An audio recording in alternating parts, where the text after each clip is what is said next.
Hello Internet, welcome to week 6. I can hardly believe it's already been that much time already. Not a whole lot of changes to report this week. I spent a good portion of my time continuing to work on the pathfinding system. What you're seeing right now is a zoomed out version, so I can kind of get a better sense of what was going on at one look at several different approaches I was taking. You can see there's one over here who just kind of consistently gets lost trying to find its way to a destination that's way out here in the distance in the upper left. I've kind of made like a quick little spiral maze for each of these little guys to try and get out of utilizing these different systems that I've put together. You can see these two guys moved about couple of inches and then just stopped dead in their tracks. So that was a very failed experiment. Both these systems up here are fairly successful. The problem with these guys here is, as you can see, if I block their path, they pretty much just stop dead in their tracks. They don't attempt to keep moving in any sense of the sort. So much so that if if they were at like the beginning of the maze and I blocked it right here, they would just sit tight and not move anymore.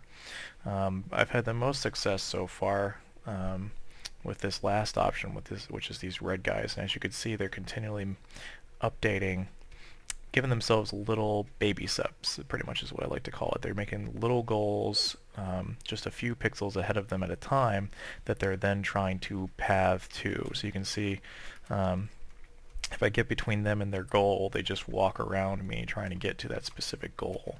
You can see it's still a little bit bugged right now because my player character isn't set as a collision right now, so I can just kind of walk on top of them and then they don't really know what to do. But the only real conflict for this right now is if I completely envelop that little waypoint, then they kind of get stuck trying to walk to it continually even though they can't. And so I think the next step to make this pretty much a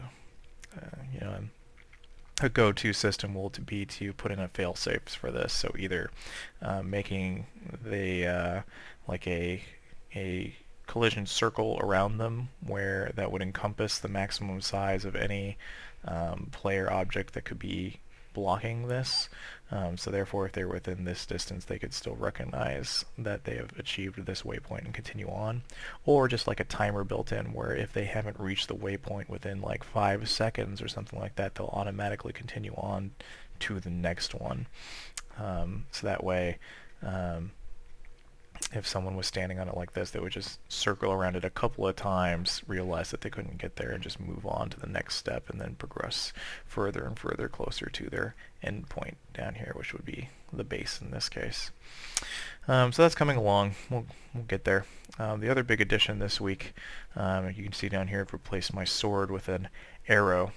And I've added in a system that I think I'd like to use for probably crossbows. And basically what it is when you click, you get these two bars that come together, which is essentially my aiming scheme. So if you just left click really quick, you have a pretty inaccurate shot. You see it going off into space there, whereas if you hold it down, your aim gets progressively better until it becomes pinpoint like this, and then the arrow will always go right where you want it. So to demonstrate this, like you can see as I click rapidly, the arrows fly anywhere between those two blue lines. So it's basically, as you hold it down, it tells you, hey, this is this is where your arrow is going to go. This is your current accuracy as you aim your shot, essentially. And obviously I wouldn't want people to be able to fire arrows off this fast, and so there will have to be a delay in there of some kind. I'm thinking for crossbows it'll be like you fire a shot and then you have a like a bar that appears next to your weapon selection down here, and that would be like your crank up. You would have to like stop and crank up your weapon again before you could fire it a second time, and then you could do it in increments. So, but you have to be like stationary or something while you do it. So you would be like shoot off like a a really powerful shot, which would probably even travel faster than that because that's pretty slow. Like if this is going to be a multiplayer game and you're firing an arrow that slow, I could see myself dodging out of the way of that. And so I wanted it to be a little bit more powerful than that for a crossbow shot. But then you may have to be stationary to like crank it up, and maybe you want to crank it up a little bit, run, crank it up a little bit, run, crank it up a little bit, run, and then turn around and shoot the guy again. And so, um, but you can see I've also added as they hit some of the NPCs here, they lose some of their HP on their HP bar.